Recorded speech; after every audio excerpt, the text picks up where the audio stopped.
All right. Well, this is video number one in the series I'm going to make on beginner fly tying. And today I'm just going to make a simple hair jig. Uh, Hopefully we'll catch some bass on it. What I'm going to start with is just a plain jig. It's actually got a little barb on it here as a bait keeper, so I'm going to try to bend that down. Oh, look at that, bent down real easy. Probably break right off. Alright, so I bent that down. Now let's just stick this thing in the vise and get to tying. Alright, so first thing I did is load up my bobbin. This is called the bobbin. It holds your spool of thread up here. It's those little cups are for. And you run your thread down through this. Now I gotta tell you, this thread I'm using is wicked fine. I think it's 135M, whatever that means. But getting it loaded down into that bobbin is a little bit harder than even tying some 6-pound test through a small hook. But I got it, and I think I know another way I'll try next time I load one up. Unfortunately, when I was cutting the line, I might have cut somewhere deeper in the spool, so at some point I might run out of line, and I'll have to respool. Hopefully it won't come at a critical time. All right, so where I pinched down that that little barb, that little keeper, I'm going to put a little bit of UV glue on that.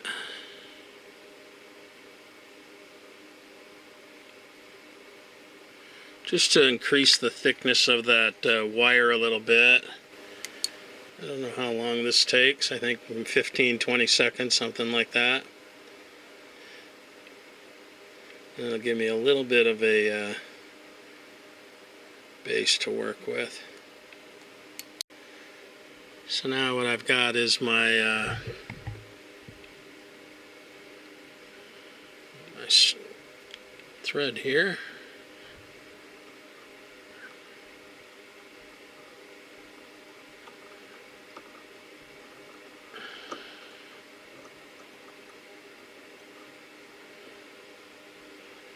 Let me just nip that off. I want to get a better set of scissors. So that's the start. So what I'm going to do next is I've got this bucktail. Man, it's shedding like crazy. I'm going to cut off some of these white hairs, and we're going to put that on the shank. So I've got a good amount of bucktail hair here. Pinch that tight. I'm just going to start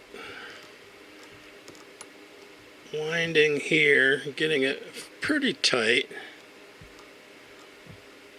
and then just move my way up the shank.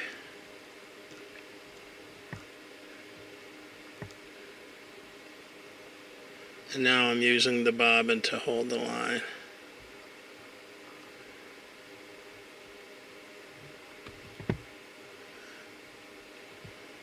Alright. And next thing I'm going to do is going to put a little bit of body on it with some chenille. This is kind of a, I guess it's a relatively thin, I don't remember what size it said it was, but I'm going to wrap a little bit around that. White and chartreuse are always good colors combos for me. Let's secure a little bit of that to the end. I want to do it this way, actually. And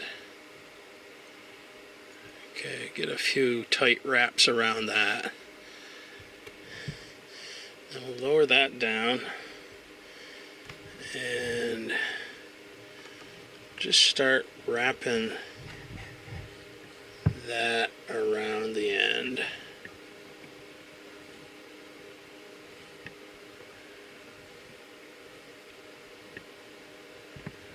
You know, bear with me because this is my first time.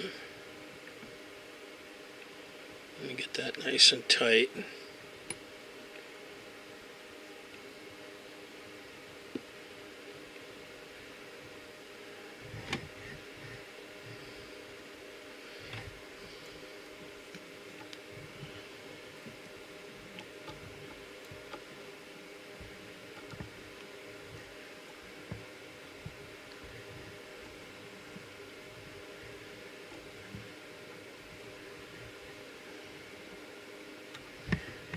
Then I'm going to trim off this piece of chenille, not cut my thread.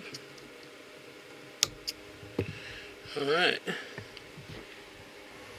Okay, now lastly, to make this very basic rudimentary jig, I need to use the whipping finisher. And this I find a little bit tough, but I think once we get the hang of it, it'll be all right. Well, unfortunately, I didn't get to show you the whip finish. I thought I had the camera going, but what I'm going to do, just to finish this off, is I'm going to put a little of this UV head glue, and I think I'll do this by hand.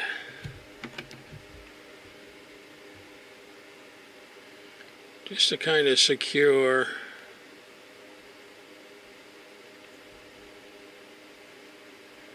fill in that gap just a little bit. And we'll hit it with that UV light. Whoops.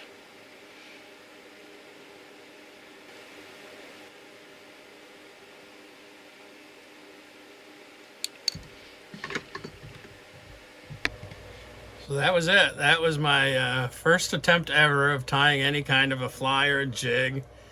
It didn't come out terrible. Well, if you were buying it, you wouldn't be happy with it, but this is the beginning.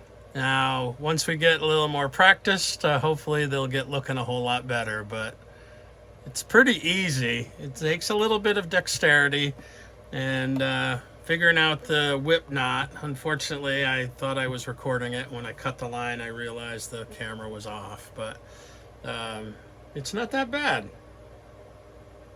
I'm going to save this one because I'm going to try to catch a fish either this fall or next spring with my very first hair jig. It's pretty ugly, but we'll see if it'll catch a fish. Thanks for coming along. It's the beginning of what I think is going to be a fun little journey. So we'll see you next time. Peace.